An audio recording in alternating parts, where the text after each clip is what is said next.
So when you're getting ready to create a case, the first thing that you want to remember is everything's going to happen from within the customer service hub. So if we come up in here to our Dynamics menu and we click on our expanding option, we'll see Customer Service Hub.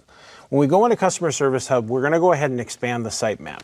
Now, there's a couple of different ways that we can do this. Once you kind of understand what it is that you're looking for, you can just simply go ahead and click on the case icon that looks like the wrench, or you can come down directly to cases, and that's going to open up kind of our traditional active case view where we can go in and either work with existing cases or create new cases from scratch. Now, in this case, I'm going to go ahead and create a new case. So I'm going to go ahead and click on New Case.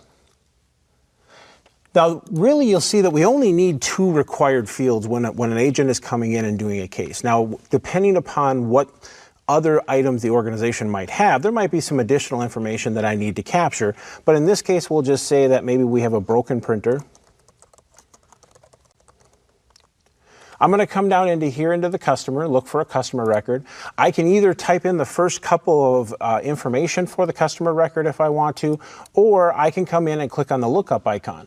When I click on the lookup icon, I'll actually have the option to filter this by either accounts or contacts, because technically a customer record in Dynamics can be either an account or a contact. For simplicity purposes, I'll go ahead and say that this is going to be an account, and I'll choose A Datum Corporation. And you'll notice that when I do that, it automatically feeds in some of the key information about this account, their email address, their phone number. So if I need to reach out to them directly, I have the ability to do so. Now, in this case, I'm going to go ahead and also say that this case came in via phone.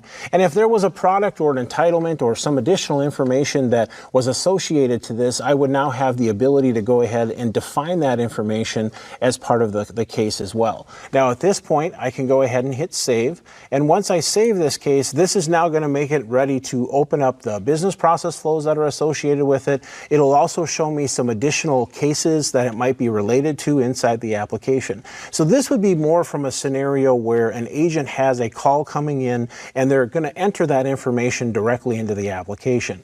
Now, what happens if there's an activity or if somebody calls in and maybe I didn't take that call, but maybe somebody left me a voicemail and now I want to convert that case into, or that call into a case? I can do that as well. In this area, if I go ahead and click on my sitemap and choose activities, now I can see a list of all activities that have come into this situation. And I can see that I have a call that has come in here where a customer had a problem logging into the system. So I'm going to go ahead and open this up. And this will have specific information. It came in from A Datum Corporation. It was a voicemail basically left for me. But up here on the top, I have an option here to convert this. And when I click on this, I can either choose opportunity or I can choose case. Now, obviously, since this is a customer service-based situation, I'm going to go ahead and hit case.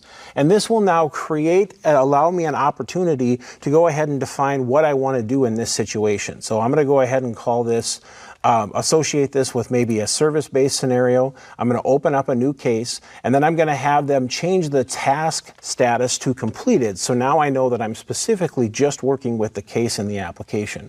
And now when I hit convert, I'll have a brand new case. I'll have my business process flows activated in the system, and it will also, if I come into the timeline, it'll trigger that this information came in from a case as part of the application. So there's multiple ways that as an agent, I can define how I want to create these cases, whether it's manually entering them in or whether it's converting a case or a specific activity like a phone call or an email directly into a case.